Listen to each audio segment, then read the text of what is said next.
Hello YouTube, this is Commander Ironside and this is UK7. If you've been following, my teammate Wild Bill filmed round 6 as I was traveling, but the game is close.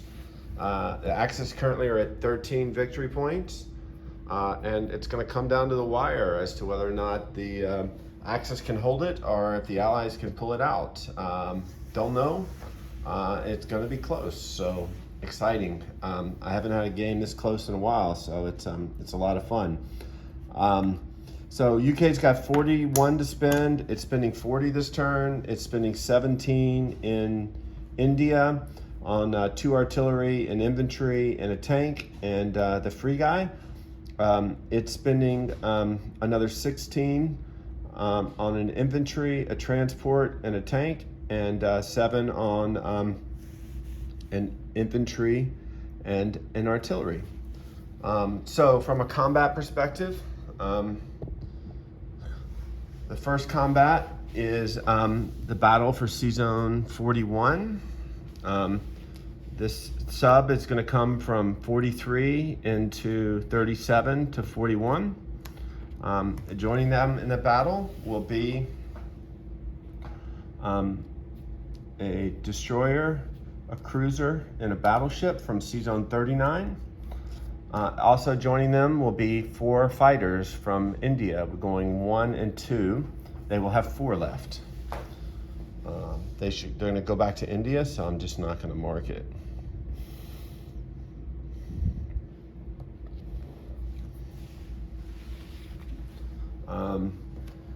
So that is battle number 1. Is that my only battle?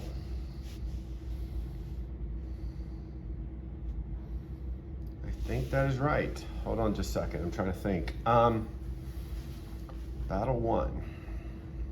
I had this all planned out, and I think that is the case. Yes, that's our only battle, so let's get right into it.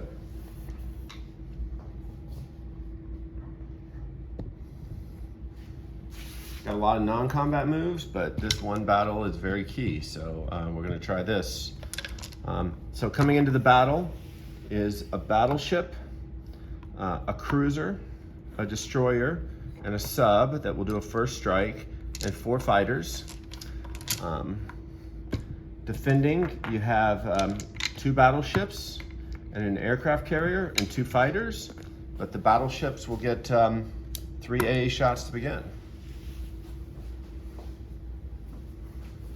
So the dice have been uneven lately for me, but I need these to miss. All right, they all 3 missed. Can you see that? Yep. Okay. So now I will roll the first strike on. We'll take a shot at the battleship.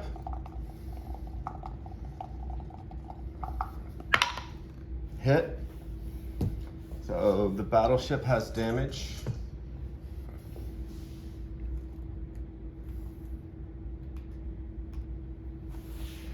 I can't remember if it fires at a 2 or a 4 now. I guess I have to look. I'm sorry, guys.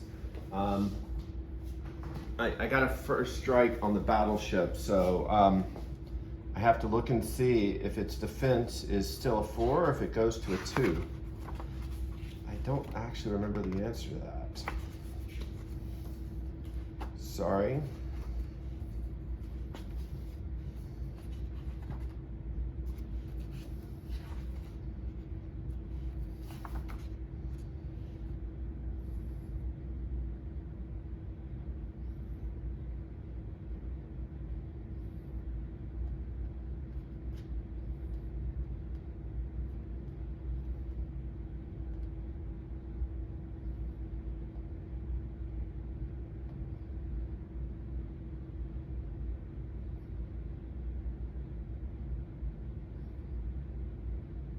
I think it's going to defend it at 2. If I'm wrong, we'll re-roll it. But I think that is the way it works. But otherwise, I don't understand what the value of the first strike is. So, okay, so what's left is I have a battleship, I have a destroyer, I have a cruiser, and 4 fighters.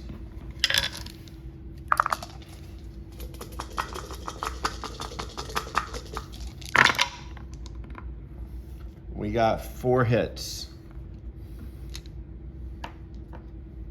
Okay. So defending, I have 2 fighters. I have an undamaged battleship, a damaged battleship, and a aircraft carrier. Look at that, how great was that? 1 hit. So I will take the destroyer. He's got 4. So what would I do here?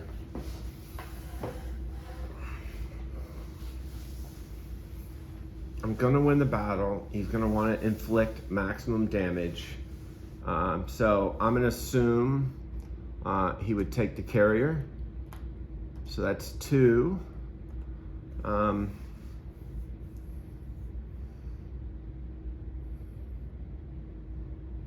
And I guess he kind of has to lose a battleship, 3-4. Psycho Smuck, if I've done that wrong, let me know. But you know, I had 1 on the sub, and I had 4 more hits.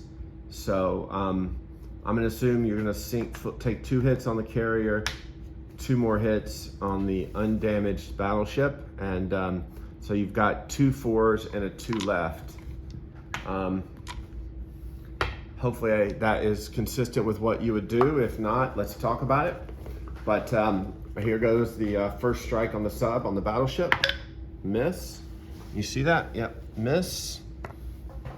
So then we've got a battleship, a cruiser, and 4 planes.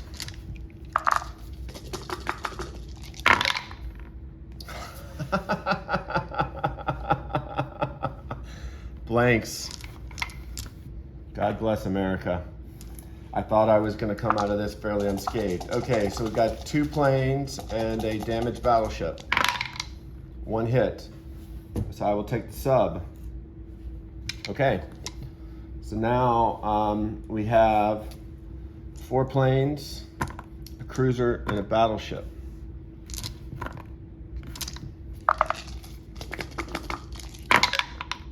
Three hits. 1, 2, 3. That's everything. And his response is 2 4s and a 3 and a 2. Sorry, 2 4s and a 2. 2 hits.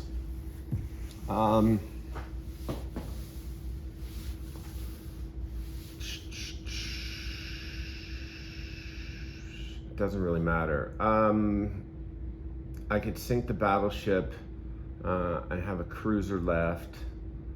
Let me think about that. I could sink the battleship and have a cruiser left, or I could sink the cruiser and have a damaged battleship. I'm gonna sink the battleship. So the transport's an auto kill. That battle is done.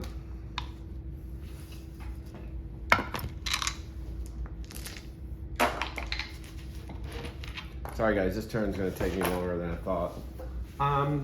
But we can work it out. From a non-combat perspective, over here on this side of the board, the 4 planes, which went 1, 2, are all gonna go back to India. The transport in 39 is gonna go back to 80. The aircraft carrier with the 2 Commonwealth fighters is going to go non-combat 41, 42, 43, and go to Borneo to Sea Zone 43.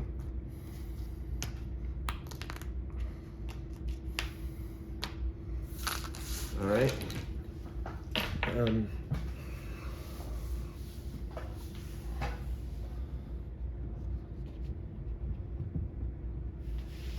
The mech and the artillery in Syria are going to go into Iraq.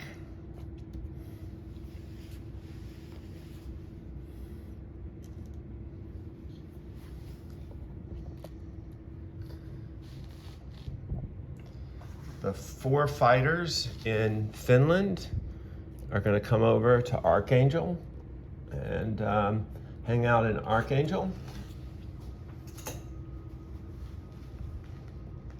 And then this is the non-combat move that I will take back if he's not successful. But Wild Bill is going to attack Argentina. I'm assuming he's going to win it. So the 2 infantry and the fighter are going to move into Argentina.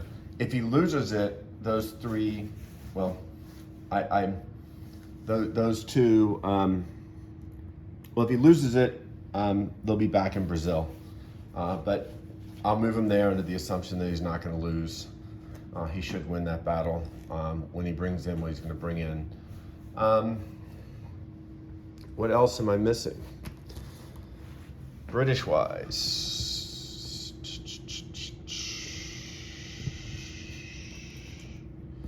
I moved the transports.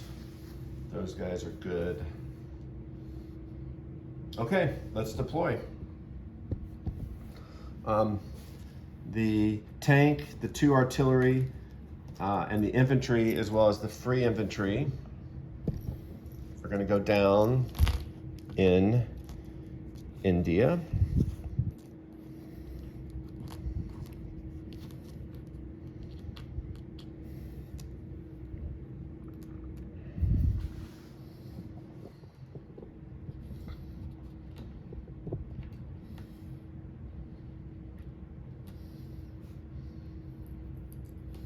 A transport is going to go down in C Zone 80, and I'm going to build 2 infantry in Iran. And the tank and the artillery will go down in Belgian Congo. So let's see. I'm just going to look at the board. So right now, guys, just to give you a sense of the game,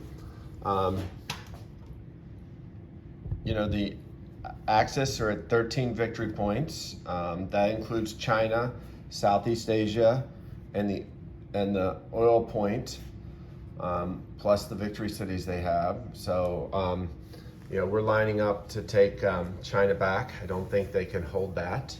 So it kind of comes down to there's going to be a massive battle for Calcutta. And, you know, we'll see what else we can do. So, but very exciting game. It presumably will be 12 or 11, depending upon how successful the Allies are. And, you know, what happens in Calcutta if we, in fact, do have a massive battle. So we shall see. But good game, enjoyed it. From a money perspective, I don't really know. I'm at 36, plus I have 5 for Egypt, El Amin, and Transjordan, and 2 for Iran. So that would be 43. Doesn't really matter because, well, I guess it may matter because I'll at least spend 17, assuming he doesn't take India next turn, which he could. I'll spend money in India, so the rest of it won't matter at all. So, but I'll collect my 43. I carried over 1, so I have 44 for next term. Let's do a disposition. In Argentina, which I'm assuming is American, there are 2 British infantry and a British fighter. In London, there are 5 British infantry, 3 British artillery, 4 AAA. Oh, sorry, excuse me. One more move. That I forgot, is this infantry and AAA are gonna move into Karelia. That also should be American. So there's a British infantry and a AAA in Karelia.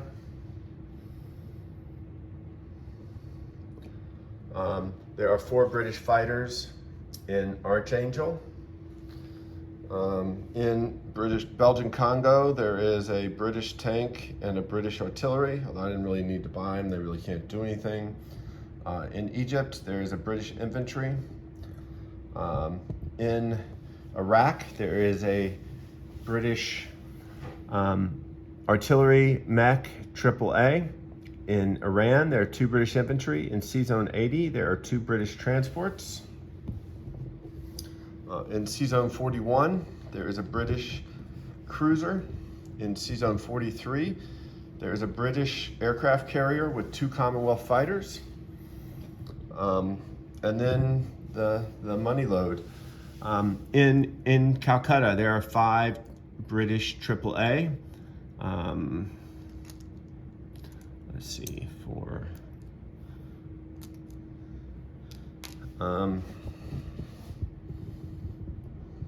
See this. So there's 3, 4, 5, 6, 7. I'll chip that out. 1, 2, 3, 4, 5. 7 British artillery. There are 4 British fighters. There are 3 British tanks. I don't have a chip handy, so that's fine. And then there's 5, 8, 9, 10, 11, 12 British infantry, as well as a Commonwealth fighter and a Commonwealth infantry. I think that is it.